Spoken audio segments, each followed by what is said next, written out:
Je vous l'ai dit, tu vois, quelqu'un m'a dit que tu m'aimes encore. Bonjour à tous, j'espère que vous allez bien. Je suis trop contente de vous retrouver aujourd'hui pour un nouveau défi couture.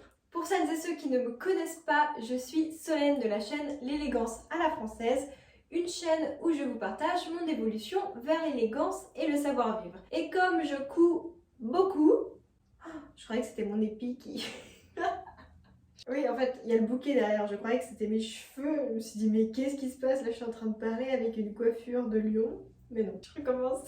Et comme je couds beaucoup, je vous montre comment je me construis une garde-robe chic en cousant. Alors, si ces sujets vous intéressent, abonnez-vous pour ne rien rater. Oh, il fait chaud là! Je vais faire une robe rouge. Pour celles et ceux qui ont vu ma vidéo où je couds une robe inspiration rotate, cette fois-ci, je vais coudre une robe inspiration rouge. Rouge, ça va être la couleur de la robe, mais rouge, c'est surtout la marque de Jeanne Damas, donc une influenceuse, on peut même dire une muse parisienne, qui s'habille super bien et qui a surtout lancé sa marque de prêt-à-porter. Donc j'ai eu de la chance parce que sur le site où j'ai acheté le patron de la robe Inspiration Rotate, j'ai trouvé le patron de la robe Inspiration Rouge. C'est ça. Je pense que vous avez déjà vu cette robe, elle est très connue et j'ai trouvé le patron, donc je suis trop contente. Le patron, je l'ai acheté 4 € sur le site La Forme, donc c'est un site russe. Je le rappelle, le 36 en Russie, ça correspond à un 42. Donc ne vous faites pas avoir encore une fois si vous n'avez pas envie de porter une taille enfant. Et si vous ne parlez pas russe, les indications sont disponibles en anglais. Voilà, vous avez quand même plus de chances de parler anglais que russe. J'ai choisi un tissu rouge. C'est un tissu qui se rapproche beaucoup du tissu qu'a la marque, hein. Donc c'est une viscose. Donc j'ai regardé, hein, eux aussi utilisent de la viscose. Voilà, hop, je vous montre de près. Le tissu provient de chez Pretty Mercerie, tout simplement les meilleurs en termes de qualité de viscose. J'adore ce vendeur. Il me semble que le tissu était à 1,69 € les 10 cm. Donc là j'ai pris 2 mètres, j'en ai eu pour une trentaine d'euros de tissu. Mais bon, c'est un beau tissu, donc ça vaut le coup. Pour faire cette robe, vous aurez besoin de 2 mètres de viscose, 50 cm de thermocollant, 5 boutons et du fil. Pause. En réalité, il me manquait 5 boutons. Je suis donc allée au marché Saint-Pierre avec les filles et comme j'ai acheté beaucoup de tissus, je tenais à vous faire un haul tissu. Voilà, j'ai rejoint les filles. On est allé acheter du tissu. J'étais pas censée acheter du tissu. Elle a tout acheté. Mais il n'y a que moi qui ai acheté du tissu et j'en ai beaucoup acheté. Je vous fais un haul en rentrant. Initialement, je suis partie pour acheter 5 boutons.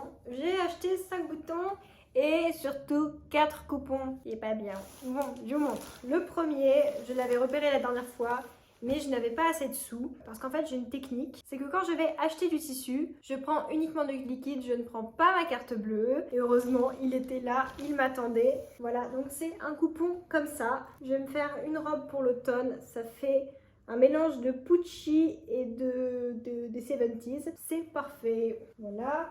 La matière, si ça vous intéresse pour l'acheter en ligne, tout vient de chez Les Coupons de Saint-Pierre. Ah, par contre, vous voyez ici, j'ai un défaut d'imprimerie. Voilà. Bon bah ça arrive, c'est Les Coupons Saint-Pierre, les coupons ne sont pas toujours parfaits. Ah bah enfin. Donc 3 mètres, 15 €, c'est bien ça, et c'est du polyester. J'avais l'étiquette pour le passer à la machine. Deuxième tissu, j'avais très envie de me coudre une robe rouge pour l'hiver, également avec des manches longues, parce que là je vais me coudre beaucoup de choses pour l'été, mais quand il fait un petit peu frais, je n'ai pas de robe à manches longues. Donc voilà, je me suis acheté ce tissu rouge qui est très lourd. Il s'agit d'un... Donc 20 € les 3 mètres et c'est du polyester également. Et ensuite, je me suis acheté ce tissu à 5 €. C'était des restes, donc ça c'est pas marqué ce que c'est. Il est un petit peu stretch, ça fait un peu polo mais assez transparent. Et ça c'est pour me coudre une toile. Voilà, parfois je n'ai plus de tissu pour faire des essais. Pour finir, je me suis trouvé ce coupon. Donc il est un petit peu transparent mais c'est normal. Je vais me faire une robe style mage. Le tissu c'est pareil, il était à 5 € les 3 mètres et il y a marqué sans garantie de composition. Enfin les boutons, initialement j'étais partie pour ça quand même. J'ai trouvé 5 boutons, donc pile ce qu'il me fallait, et c'était les restes dans une mercerie, donc 1,80 € les 5. Sachant que j'en avais trouvé des équivalents à 1,50 € le bouton, faut pas exagérer pour du plastique. Voilà, je vais pouvoir coudre ma robe. Bon, j'ai préalablement scotché et découpé mes pièces, donc il ne reste plus qu'à découper dans le tissu. Alors attends, le droit fil. Ah, on adore ce plan contre-plongée qui met bien en valeur, hein? Alors ça, no comment, ce sont les projets en cours, voilà. Dress back, ça va être le back, et ça va être le front. Ah, ça va être nickel. Ah, mes épingles. Aïe. Ah, c'est chiant à découper la viscose parce que ça bouge.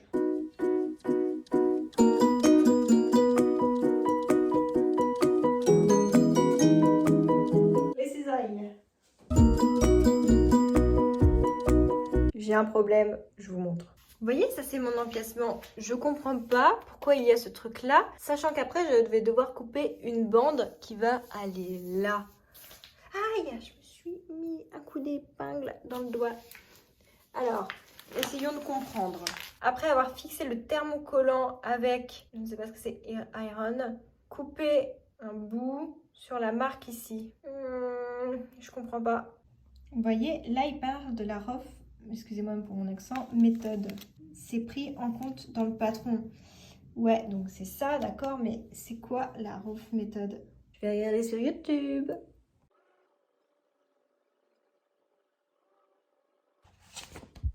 Pourquoi aussi grand? En fait, je comprends pas pourquoi c'est aussi grand. J'arrive à comprendre ce qu'ils veulent faire, mais... Je pense à toi tous les jours, sans toi je deviens fou. C'est vrai, moi j'aimerais trop. Je regarde le dernier clip de Vidéo Club et ils se séparent et j'ai des larmes aux yeux. Je suis une grosse fragile. Bon allez, faut que je retourne à ma couture. Bon, j'ai compris, en fait, il fallait juste que je découpe la pièce, tout simplement. Voilà, c'est bien ce que je pensais, mais je trouvais ça un petit peu bizarre qu'il colle directement l'empiècement sur le patron. Peut-être que les patrons russes ont un fonctionnement différent des patrons français. En tout cas, là, je finis de thermocoller mes pièces, et puis après, on passe à la couture.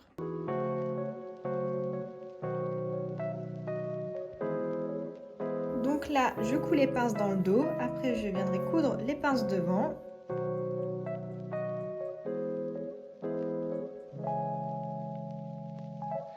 Voilà, j'ai terminé de coudre les pinces, je les ai plaquées et maintenant je vais assembler le dos.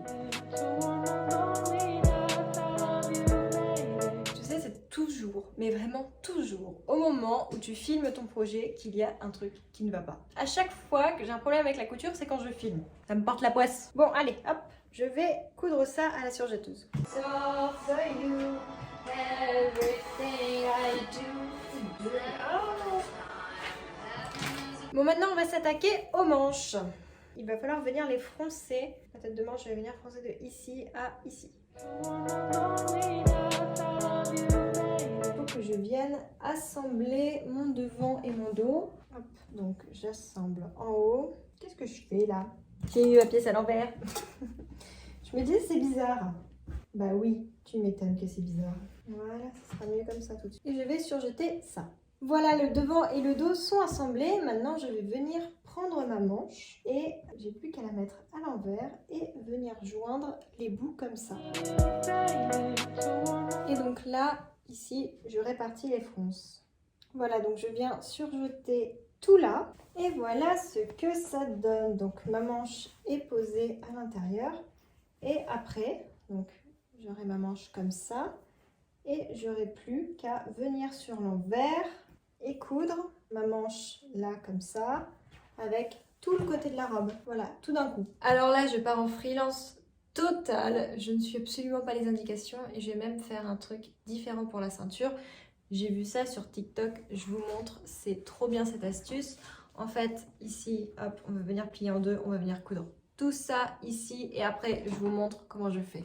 J'ai cousu sur l'envers les deux ceintures et je suis venue diviser par deux mes marges de couture. Jusqu'ici, tout va bien. Ce qu'on va venir faire ici, c'est que hop, sur le bout, vous allez venir couper, vous inquiétez pas, je sais ce que je fais, enfin je crois, hop, comme ça, voilà. Et ensuite, vous allez venir avec une pince croco, hop, enfiler ça, et vous allez glisser ça à l'intérieur. Et j'ai vu, mais ça a l'air tellement plus facile que tout ce qui peut exister pour retourner des bandes, enfin des spaghettis. Vous savez, le petit truc en métal là, tout fragile, alors le machin, si ça se détache, c'est mort. La ceinture est un peu longue en plus, vous voyez, ça se passe super bien. Et voilà. Et ça, franchement, c'est la meilleure astuce de la vidéo. Je sais pas, ça se trouve la vidéo va être nulle, mais alors franchement, au moins vous aurez appris ça. Donc je disais que une fois que la manche était posée ici, en fait, il n'y a plus qu'à coudre tout ça sur le côté et c'est super pratique. Et je suis désolée, j'ai un peu fait les choses à l'envers parce que, en fait, je me suis rendu compte qu'il fallait que je couse la ceinture d'un côté avant d'assembler justement le devant et le dos. Voilà, c'est pour ça. Et donc là, je surjette tout ça. Bon, du coup, il me reste la parmenture à poser. J'ai complètement changé par rapport à ce qu'il fallait faire. J'ai fait à ma sauce. Écoutez, je vais pas me prendre la tête parce que clairement rien n'est expliqué. J'ai pas trouvé de tuto au rough cut comme il disait. Donc voilà, je vous montre. Je surjette juste les bords et puis après je vais venir poser ça. Est-ce que d'après vous j'aime le danger? Il me reste tout ça. Nous allons suivre ça ensemble. Oh. Oh. Oh là là. Regardez, il est là. Ça devrait le faire.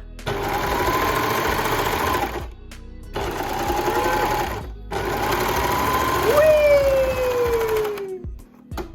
Bonne bête. Dédicace quand même au premier cône que je termine. Voilà, quand même.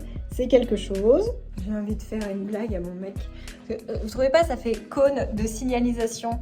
Et là, si on met des bonnes blanches, ça va faire un truc bizarre.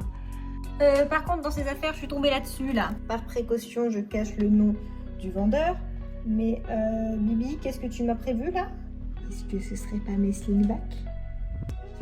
Ah, mais du coup, il est tellement mignon que... Est-ce que je lui fais quand même une blague? Ça peut être méchant de lui faire une blague. Bon, allez, c'est pas une blague méchante. Du coup, je prends un scotch pour me maquiller, là. Je crois qu'il va rien comprendre du tout. Je pense que je pourrais même pas vous filmer la scène, c'est dommage, parce que... Hop. Je fais ça n'importe comment, moi. Oh, le chantier. Et il y en a 2 ou 3 sur... Je crois qu'il y en a 2. Je peux user tout mon scotch quand même pour des conneries. Et voilà. Je sais pas pourquoi je fais ça, je fais des trucs inutiles. Pas comme si j'avais une robe à terminer et un repas à préparer pour ce soir parce que mes beaux-parents viennent quand même dîner. Mais non, je trouve rien d'autre à faire qu'un cône de signalisation pour Bibi. Où est-ce que je peux le mettre? Je sais, je vais le poser sur les toilettes.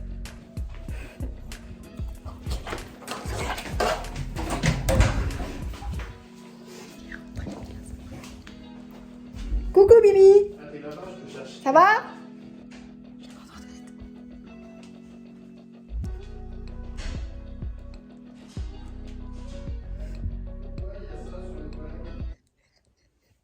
C'est moi, je t'ai fait une blague. C'était drôle ou pas? Oui. C'est propre, tes trucs de ta caneque de film. Bah oui, c'est propre. Ouais. Tu crois que ça sert à quoi? C'est pas. Oh là là, cette vidéo. Cette vidéo, ça va vraiment être n'importe quoi. En fait, je vous explique pourquoi j'ai fait ça. Parce que il y a pas longtemps, il m'a dit que j'étais pas drôle. Il a osé me dire que j'étais pas drôle. Et du coup, je me suis dit, bah, tiens, je vais lui faire une blague, il va voir si je suis pas drôle, lui. Non mais oh, bon j'avoue c'était une blague pourrie. Même moi j'aurais pas ri. Mais bon. Ce qui était drôle c'est quand j'étais en train de faire ma connerie, il est rentré à ce moment-là. Bon alors voilà, je viens d'épingler ma parmenture. Donc je vais venir coudre tout au bord. Et après je vous montre ma petite astuce pour qu'elle tienne en place. Donc je vous montre parce que l'autre jour j'ai appris ça à une copine, elle ne le savait pas. Donc apparemment c'est pas un truc super répandu. Peut-être que ça pourra vous aider cette technique. Vous savez quand vous avez votre parmenture, parfois vous avez beau la repasser, ça à l'envers, mais ça remonte sans cesse, ça ne tient pas en place. Et bien tout simplement, ici sur votre parmenture, vous allez écarter et vous allez coudre un point droit ici en prenant juste en dessous les marges de couture pour que ce soit bloqué. Voilà, il ne faut pas aplatir les coutures au fer ni rien, il ne faut pas repasser maintenant. vous pouvez le faire une fois après votre couture et seulement après vous pourrez venir réduire vos marges de couture et repasser.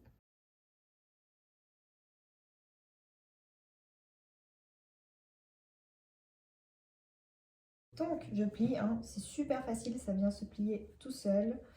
Et ensuite on plaque avec le fer. Hop, vous voyez? Ensuite ça se tient tout seul et donc il n'y a pas la parmenture qui vient comme ça, elle est vraiment bloquée. Bon, j'arrête ici pour aujourd'hui. J'ai fait le plus gros. Après, demain, ce sera bouton, ourlet et c'est tout. Donc rendez-vous demain. Coucou, donc j'ai repris l'ouvrage. Là tout de suite, je vais m'attaquer aux boutons, aux boutonnières. Et ensuite, je finirai par les ourlets et on pourra voir le résultat.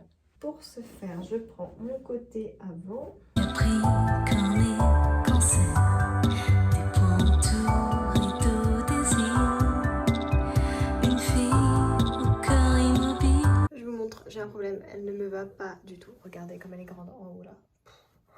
C'est une cata, vraiment, j'aurais dû faire une toile, je regrette. Pardon pour le linge. Bon, sur le côté après avec le tissu c'est magnifique, mais vraiment ça me va pas du tout quoi. Alors je me dis que peut-être c'est parce que je suis habillée, je devrais essayer sans, mais c'est un peu inquiétant là quand même. Hein. Regardez comme ça part sur le côté. Je vais essayer sans mes vêtements et avec un autre soutien-gorge, peut-être que ça y fait. Bon, alors voilà ce que ça donne sans soutien-gorge et sans pull. Donc elle est beaucoup trop décolletée. Je pense que c'est parce que la stature c'est 1m64, je fais 1m58. Donc c'est peut-être ça qui bloque. Et donc là, ici, je vais venir rajouter un bouton. Mais sinon, à part ça, elle est canon quoi. T'en penses quoi, Bibi? Bah, elle est belle, fais voir si tu peux pas rajouter un bouton en haut là pour que ça soit moins décolleté. Et t'écoutes pas ce que je dis, hein? T'as dit quoi? Bah c'est ce que je viens de dire. Ah. Pardon de pas écouter. Ouais, je vais rajouter un bouton là. Et puis encore là, j'ai pas de soutien-gorge, donc quand j'aurai un soutif, ce sera parfait. Ou alors la solution, parce que vous voyez, en fait, c'est ici que c'est beaucoup trop grand. Je viens réduire ici. Hop, évidemment, il faut que je fasse pile poil avec les manches pour pas que ça fasse trop moche. Comme ça, ce sera plus tendu et donc j'aurai pas besoin de rajouter de boutons. Je crois que je vais essayer de faire ça. Bon, vous voyez ici, je suis venue pincer le reste en trop. Je vais vous montrer juste après. De toute façon, je vais devoir faire un truc propre hein, parce que là, c'était juste un essai. Et donc là, j'ai juste mis la ceinture et attaché un bouton. Et en fait, ça tombe parfaitement. Il y a la parmenture là qui zigzague un peu, mais c'est juste parce que elle n'est pas repassée. Enfin, tout à l'heure, j'ai repassé un truc et puis ça s'est pris dedans. Donc voilà, elle n'est pas plate. Mais celle-ci, elle est plate et vous voyez, c'est nickel. Donc voilà, tout vient d'ici parce que je suis trop petite, hein, tout simplement. Et puis encore là, je n'ai pas de soutien-gorge. Donc quand j'aurai un soutien-gorge, ce sera beaucoup plus joli. Donc voilà, je suis venue pincer le haut. Donc ça, c'est la manche. Et puis ça, c'est l'encolure. Et donc derrière, le défi là, ça va être de faire refaire une courbe ici, mais de faire quelque chose de propre. Donc voilà ce qu'il me reste au dos. Vous voyez, l'encolure, elle est légèrement arrondie. Donc là, mes deux points sont là. Et donc je vais, à l'aide de mon perroquet, tracer une courbe comme ça. Et après, je viendrai tout surjeter. Tant pis, je ne ferai plus de parmenture à l'arrière. Je viendrai faire un surjet. Après, je le replierai et je ferai une petite couture. Voilà, donc impec. Il ne me reste plus qu'à faire les ourlets des manches et les ourlets en bas. Et c'est fini.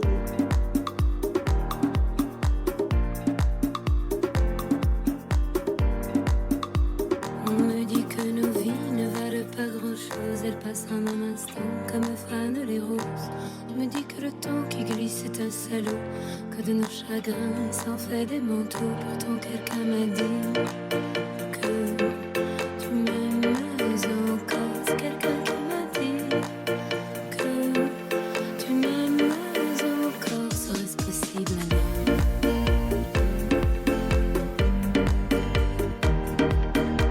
Allez Bibi, on y va Bibi. Tu veux que je fasse un petit détail de ta tenue? De ma tenue. Voilà, s'il y a des garçons attends, qui regardent. J'ai les poches toutes pleines. Bah oui, hein, c'est pour ça que t'as tout mis dans mon sac. Hein, Bah non. Bon alors Bibi a une veste Scotch and Soda. C'est quoi ta chemise? C'est une Kigaré? Non, je ne crois pas. C'est quoi? Je ne sais plus. Ces lunettes, c'est des Oliver People. Ton pantalon, c'est un Balibaris. Et tes chaussures, c'est quoi? Fratelli Rossetti. Fratelli Rossetti. Avec des cheveux de Solène dessus. Oh, Bibi. Et moi, du coup, ma robe, vous la connaissez. Mes chaussures, c'est ma grand-mère qui me les avait données. Et mon sac, je vous ai fait un DIY sur YouTube. Bisous. Rien de nous, qu'il ne nous donne rien et qu'il nous promet tout. Paraît que le bonheur est à portée de main. Alors on tend la main et on se retrouve fou. Pourtant quelqu'un m'a dit